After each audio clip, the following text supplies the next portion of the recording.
Okay, good evening. So, try po natin ulit yung POV natin. Kasi yung last po na POV natin, medyo masyadong mababa yung setting. So, ngayon po, ang challenge kasi pag nakakabit na sa neck, hindi masyadong makita kung kumusta yung angle niya. So, sana this time, medyo okay na.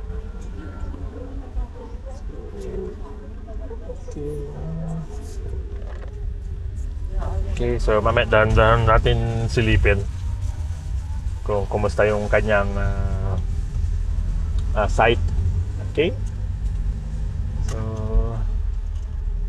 lalabas po tayo para kumain.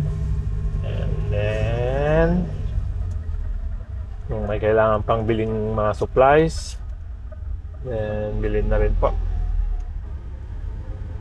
Okay.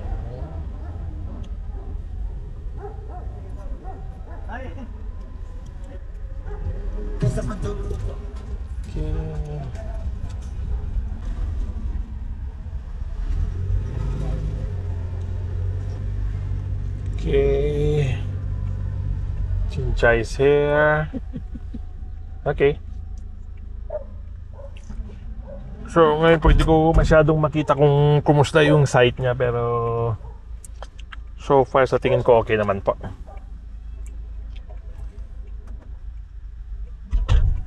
Okay. Diretso na tayo dito. Normally doon tayo sa kabila dumadaan, pero this time sinundo natin si Chinchai, kaya dito po tayo dumaan. Okay, so dahan-dahan ko pong sinisilip yung setting.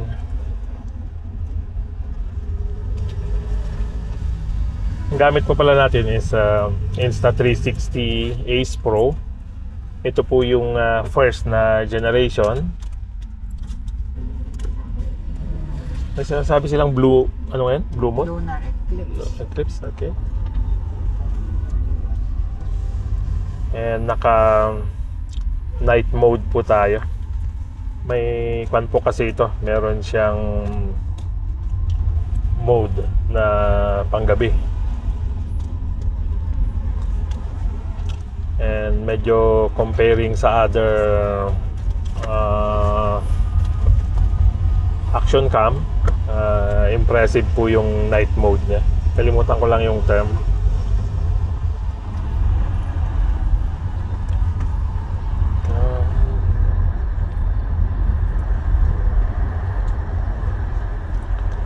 Temperature po dito sa Baguio ngayon is 20 degrees.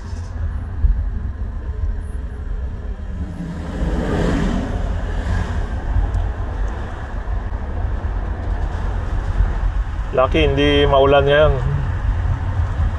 Kasi po for the past few days, talagang ulan po ng ulan non-stop.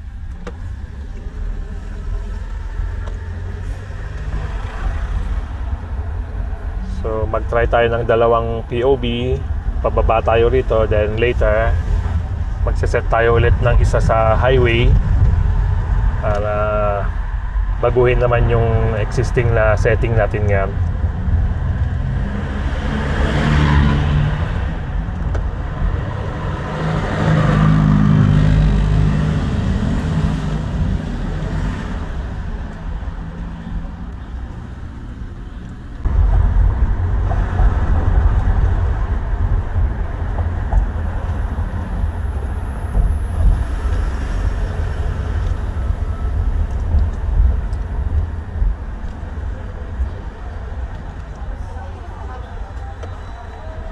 Okay, so palabas na po tayo rito sa highway. Then mamaya po pagtawid, re-reposition ko po itong kanya, angle niya. Okay, clear. Right.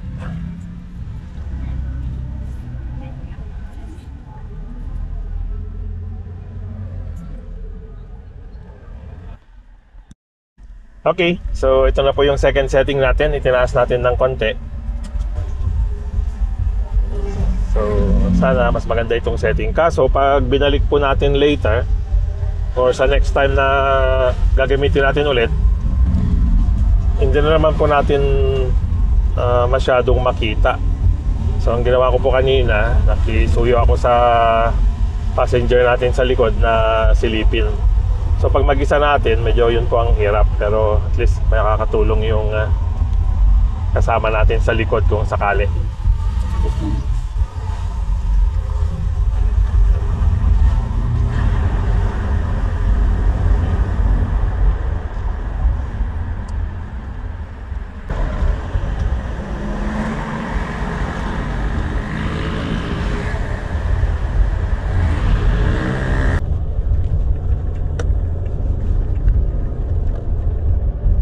So bali parang 2 lane ito.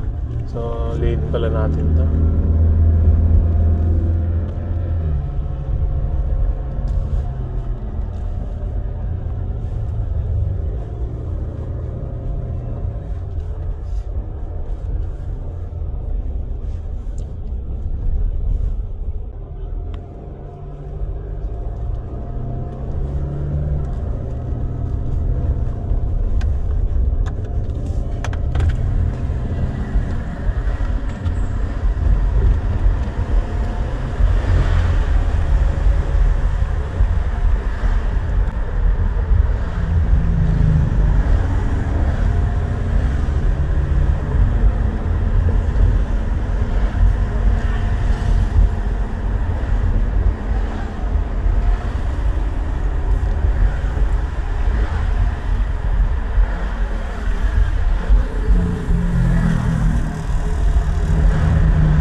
Clear, clear.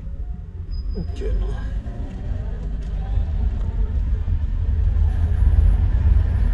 Dito ka na para dito na.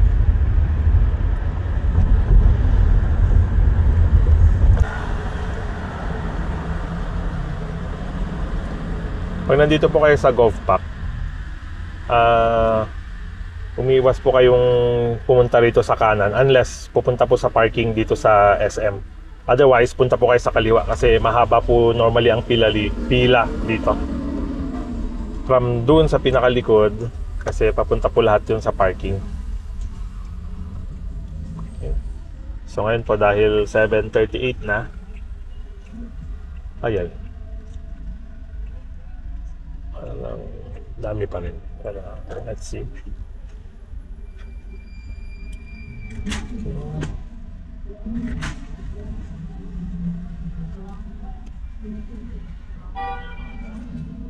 Okay.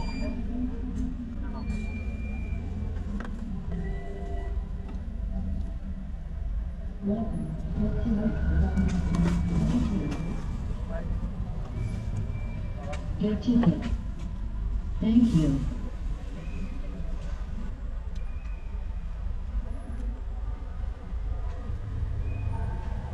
Welcome.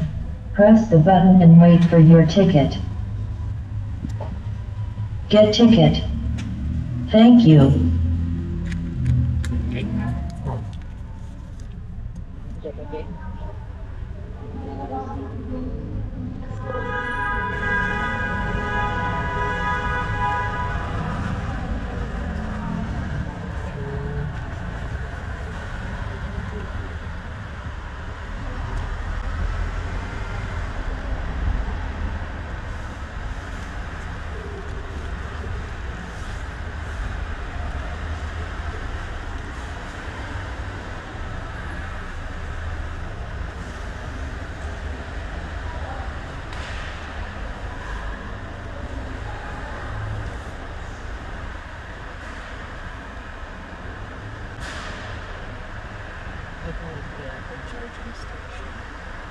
Meron yata. Tinanong ko sa BYD kahapon.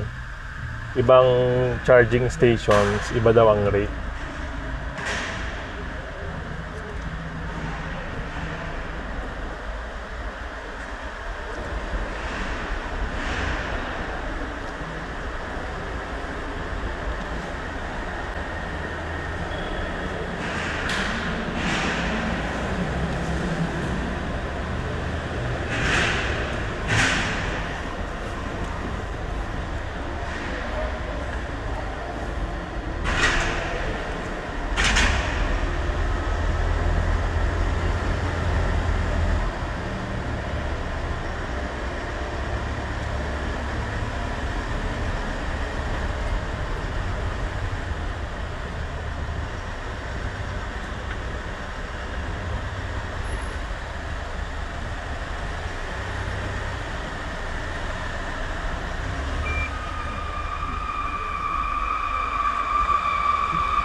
Daming spaces na. Doon na tayo? Kaya lang paano pumunta doon dito na? I-atras na lang natin. Ayan, paalis din to. Okay. So, at pwede din doon. Doon. So what? Saan na mas malapit papunta sa Mall.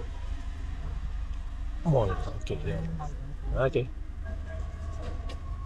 So, pwede tayo dito sa corner. Or dito sa corner na to. Dito sa corner na to. Mas maluwag. Okay. Dito yun. Ay, yan. Mas maluwag dyan. Mas komportable kayo dyan, no? Okay. Okay.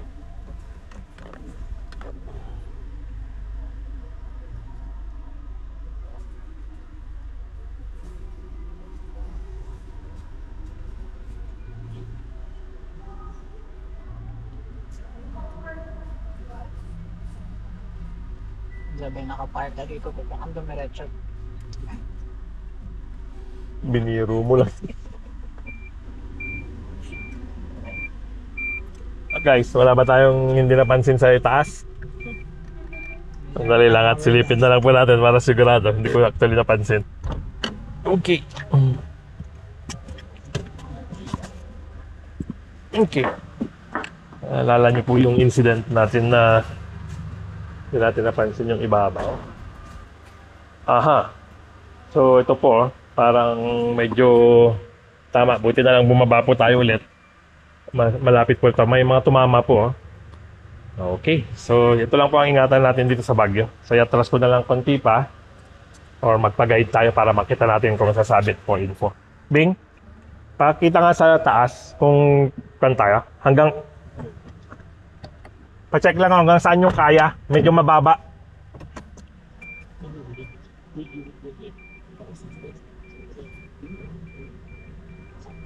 Okay. So, naisagad po natin na Hindi ka nagpupuloy kasi meron. na hindi po tumama. So, pakita ko po yung kanya. So, sa mga naka-Grandia po. So, gumagana na yung stopper. Layo po pala. Yun po yung stopper. Then, okay. So, yan po ang ating POV sa nag-request. Sana po na-fulfill natin ng maganda ngayon yung setting natin. Okay, let's G. Thank you. Thank you, Pearly. Si Pearly po pala ang pangalan ng ating Grandia. Okay? Let's G. Salamat